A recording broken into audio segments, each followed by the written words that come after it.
പൂക്കാലം വന്നു പൂക്കാലം, ചൂടുണ്ടോ നെഞ്ചിൽ ചൂടുണ്ടോ. യെസ്, ഓണപരീക്ഷ അടുത്തെത്തി അല്ലേ. പക്ഷെ പല ആളുകൾക്കും ചൂട് ഇല്ല.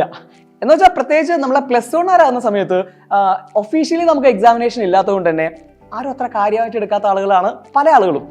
എന്നാൽ ഇതൊരു ട്രാപ്പാണെന്ന് നിങ്ങൾ മനസ്സിലാക്കുക. +1 സംബന്ധിച്ചിടത്തോളം ഒരുപാട് ചലഞ്ചുകളുണ്ട്.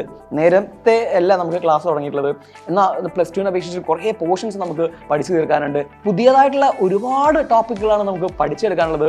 പക്ഷേ അതിൻ്റെ ഇടയ്ക്കാണ് നമുക്ക് ഏറ്റവും പ്രധാനപ്പെട്ടതായിട്ടുള്ള തനത് പരീക്ഷ നമുക്ക് ആകെ 3 എണ്ണമാണുള്ളത്. എന്ന് വെച്ചാൽ ഒരു ഫസ്റ്റ് ടേമിൽ എക്സാമിനേഷൻ ഉണ്ട്, പിന്നെ ഒരു ഹാഫ് ഇയർലി എക്സാമിനേഷൻ ഉണ്ട്, പിന്നെ നമുക്കൊരു മോഡൽ എക്സാമിനേഷനും. ശേഷം നമ്മൾ നേരെ പബ്ലിക് എക്സാം എഴുതാനാണ് പോകുന്നത് അല്ലേ.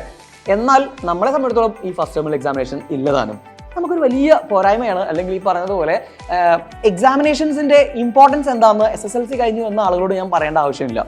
ഏതായാലും ഈ പറയുന്ന ഫസ്റ്റ് ടേമിൽ എക്സാമിനേഷൻ നോക്കുകയാണെങ്കിൽ നമുക്ക് ഈ ഒരു ഹയർ സെക്കൻഡറിയുടെ ഒരു പാറ്റേൺ എടുത്ത് നോക്കുകയാണെങ്കിൽ ഫസ്റ്റ് യൂണിറ്റുകളിൽ നിന്നും ഒരുപാട് മാർക്കിന് ക്വസ്റ്റ്യൻസ് എപ്പോഴും ചോദിക്കാറുണ്ട്. എന്ന് വെച്ചാൽ ഫസ്റ്റ് യൂണിറ്റ്സ് 2 യൂണിറ്റുകൾ വളരെ ഇമ്പോർട്ടൻ്റ് ആണ്. പല സ്കൂളുകളിലും ഫസ്റ്റ് യൂണിറ്റേ കവർ ചെയ്തിട്ടുള്ളൂ. ചില സ്കൂളിലൊക്കെ വളരെ റെയർ ആയിട്ടുള്ള സ്കൂളുകളിൽ മാത്രമാണ് ഈ പറയുന്ന 2 യൂണിറ്റിലെ ചില ചാപ്റ്റേഴ്സ്, രണ്ടാമത്തെ യൂണിറ്റിലെ ചില ചാപ്റ്റേഴ്സ് ഒക്കെ കവർ ചെയ്തിട്ടുള്ളത്. ഏതായാലും ഇംഗ്ലീഷിനെ സംബന്ധിച്ചിടത്തോളം ഒരുപാട് നമുക്ക് പഠിച്ചെടുക്കാനുണ്ട്. ഒരുപാട് എഴുതി പ്രാക്ടീസ് ചെയ്താൽ മാത്രമേ നമുക്ക് ഫൈനൽ എക്സാം ആവുന്ന സമയത്ത് നമുക്ക് നല്ല മാർക്കോട് കൂടിയിട്ട് പാസ്സാവാനും പറ്റുള്ളൂ അല്ലേ. നിങ്ങൾക്ക് ഡിസ്കോഴ്സസ് ആയിട്ട് ഒരുപാടെണ്ണം ഉണ്ട്, നറേഷൻ ഉണ്ട്, അതുപോലെ തന്നെ റിവ്യൂ അല്ലെങ്കിൽ ആർട്ടിക്കിൾസ്, അതുപോലെ നമുക്ക് അത്ര പരിചയമില്ലാത്ത ബ്ലോഗും അതുപോലെ തന്നെ ബ്ലേബും, ഇങ്ങനെ ഒരുപാടെണ്ണം ഉണ്ട്. നമ്മൾ തന്നെ ഒരു വീഡിയോ ചെയ്തിട്ടുണ്ട് മുമ്പേ ഉണ്ട്, ഗ്രാമറിൽ ഏതൊക്കെ ടോപ്പിക്സ് നമ്മൾ പഠിക്കണം എന്നൊക്കെ അല്ലേ. അപ്പോൾ ഇതെല്ലാം നമുക്ക് പഠിച്ചു കഴിഞ്ഞിട്ടാണ് നമ്മൾ എഴുതി പരിശീലിച്ച് കഴിഞ്ഞാൽ മാത്രമേ നമുക്കൊരു എക്സാമിനേഷൻ അറ്റൻഡ് ചെയ്തു എന്ന് പറയാൻ പറ്റുള്ളൂ. സോ നിങ്ങൾ പേടിക്കേണ്ട, നമ്മൾ ഇന്ന് കൃത്യം 7 മണിക്ക് നമ്മുടെ മെഗാ മാരത്തോൺ ഉണ്ട്.